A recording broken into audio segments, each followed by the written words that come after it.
एक बेटा अपने बाप को लेकर रेस्टोरेंट जाता है और वहां कुछ खाना ऑर्डर करता है और वहां सारे लोग पहले से उस रेस्टोरेंट में खाना खा रहे होते हैं, लेकिन इस बेटे ने ऑर्डर किया अपने बाप को साथ ले जाकर होटल में, रेस्टोरेंट में, और वो होटल रेस्टोरेंट का एक स्टाफ लाकर खाना भी दे दिया। लेकिन जब खाना दे दिया तो बाप खाना खाने लगा और बेटा भी खाना खाने लगा। लेकिन जब खाना खा रहा था तो बाप का जो हाथ था वो थोड़ा हिलता था, क्योंकि वो बाप जो था वो वृद्ध हो चुका था, बूढ़ा हो चुका था।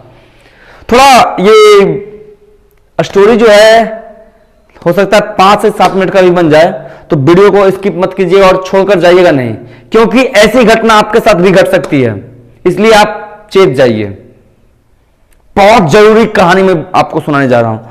तो वो जो बूढ़ा व्यक्ति होता है, जो लड़का का बाप होता है, उसका हाथ थोड़ा थोड़ा कांपता है, यूं यूं कांपता है। और वो जब खाना खा रहा था इस तरह से, तो उसके खाने का कुछ टुकड़ा उसके कमीज पे गिर चुका था, और जो कमीज पे उस खाने का टुकड़ा गिर चुका था, तो वहां पे सारे लोग जो बैठे हुए थे वो उस बूढ़े बाप को घृणा से देख रहे थे, घृणा की नजर से। लेकिन सारे लोग अगर घृणा की नजर से देख भी रहे थे तो उसके बेटे को कोई फर्क नहीं पड़ा। उसे यह एहसास नहीं हुआ कि हम अपने पिताजी को इस रेस्टोरेंट में लेकर आए क्यों। अगर हम अपने पिताजी को इस रेस्टोरेंट में ना लाए होते तो आज हमें यह शर्मिंदगी महसूस करनी ना पड़ती, क्योंकि वो उसे शर्मिंदगी लग ही नहीं रही थी।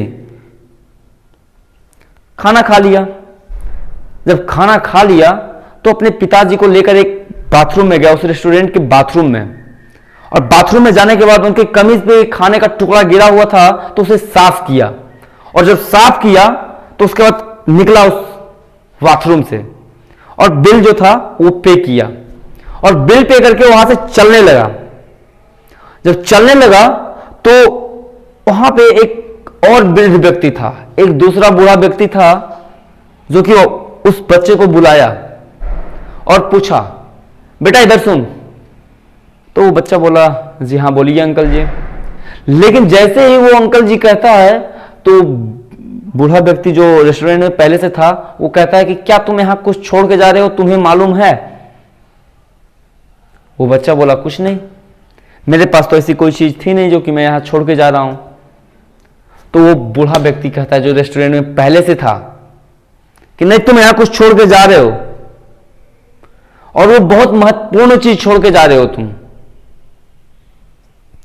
बच्चा बोला, क्या चीज सर अंकल? तब वो वृद्ध व्यक्ति कहता है जो रेस्टोरेंट में पहले से था कि तुम एक सीख छोड़ के जा रहे हो, बहुत बड़ी सीख, कि तुम्हारे पिताजी खाना खाने वक्त कुछ टुकड़ा अपने कमीज पे गिरा लिए थे और तुम उसे जाकर साफ कर दिए हो, और साफ करके घृणा नहीं माने हो। लेकिन यहां सारे लोग जो बैठे हैं वो आपके पिताजी से घृणा कर रहे थे, ये मैं देख रहा था। तो इसलिए बच्चा बोला, शायद उनके मम्मी पापा नहीं होंगे, वो अपने मम्मी पापा की सेवा नहीं किए होंगे, इसलिए उनको घृणा आ रही थी। वो अपने मम्मी पापा की सेवा नहीं करते होंगे, इसलिए उन्हें घृणा आ रही थी। लेकिन हम अपने मम्मी पापा को लेकर चलते हैं हमेशा जहां जाते हैं, तो इसलिए हमें घृणा नहीं लग रही थी। तो वही बोलता है बूढ़ा जो पहले से रेस्टोरेंट में था, वो वृद्ध व्यक्ति कहता है, यही तुम सीख दे के जा रहे हो कि आजकल के जमाने के लड़के अपने माता पिता को नहीं लेके जाते हैं कहीं, कि नहीं अगर हम अपने माँ बाप को लेके जाते हैं कहीं तो हमारा इंसल्ट होता है। और हमारा इंसल्ट ये होता है कि वो ना तो सही कपड़ा पहन के चलते हैं और ना ही सही से खाना खा पाते हैं, जिससे कि हमारे दोस्तों में हमारी इंसल्ट होती है। लेकिन तुम जो हो, तुम लेके चल रहे हो अपने माता पिता को, और ये तुम सही कर रहे हो।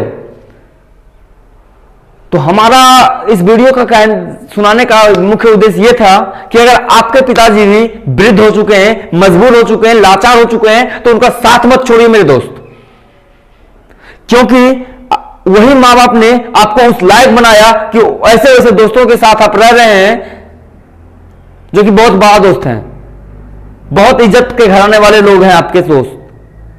तो आखिर आपको उस काबिल किसने बनाया? आपको आखिर जन्म किसने दिया? आपको जन्म दिया है उस मां ने, उस बाप ने जन्म दिया जिसे तुम आज देखना पसंद नहीं करते हो मेरे दोस्त। क्या मेरी बात को समझ में आ रही है आपको? थोड़ा उत्तेजित हो जाता हूं जब मां बाप की इज्जत की सवाल आती है तो, ठीक है ना? इसलिए अब मेरी आवाज थोड़ा कड़ा लग रहा हो आप लोगों को, लेकिन यह सच्चाई है कि जिस मां बाप ने तुम्हें जन्म दिया तुम उसे छोड़ देते हो कि ये बूढ़ा हमारे साथ चलेगा तो मेरा इंसल्ट होगा। थोड़ा धैर्य रखो मेरे बाबू। जब उन्हें तुम्हारे मां बाप तुम्हें जन्म दिए, तुम्हें इस योग्य बना चुके हैं कि तुम कहीं भी बड़े लोगों के साथ बैठते हो, तो क्या उस बड़े लोगों के भी मां बाप होते होंगे? क्या वे भी अपने मां बाप की सेवा नहीं करते हैं? अगर नहीं करते तो आप उन्हें भी बताइए कि आपके जो मां बाप हुए उनका सेवा कीजिए। तुम खुद करो मेरे दोस्त। यह नहीं कि अगर तुम बड़े लोगों के साथ रह रहे हो और वे बड़े लोग अपने मां बाप की सेवा नहीं कर रहे हैं तो वो सही है, वो जो कर रहे हो वही तुम भी करो। तुम भी अपने मां बाप की सेवा नहीं करो, मैं ये नहीं कहता, क्योंकि मां बाप ने जन्म दिया, तुम्हें इस लायक बनाया कि तुम बड़े लोगों के साथ रह रहे हो।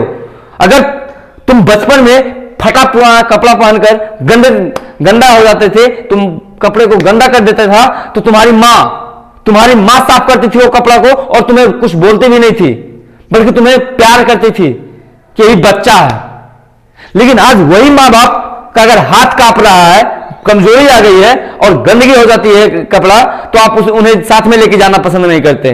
मेरे दोस्त थोड़ा ध्यान करो मेरी बात को। हो सकता है कि मेरी बात कुछ आप लोगों को गलत लग रही हो तो थोड़ा कमेंट कीजिएगा, और अगर वीडियो अच्छा लगा हो तो मेरे इस वीडियो को लाइक कर दीजिएगा, चैनल को सब्सक्राइब कर दीजिएगा और बेल आइकन प्रेस कर दीजिएगा, ताकि हमारा जो भी मोटिवेशनल वीडियो हो वो आप तक पहुंच सके।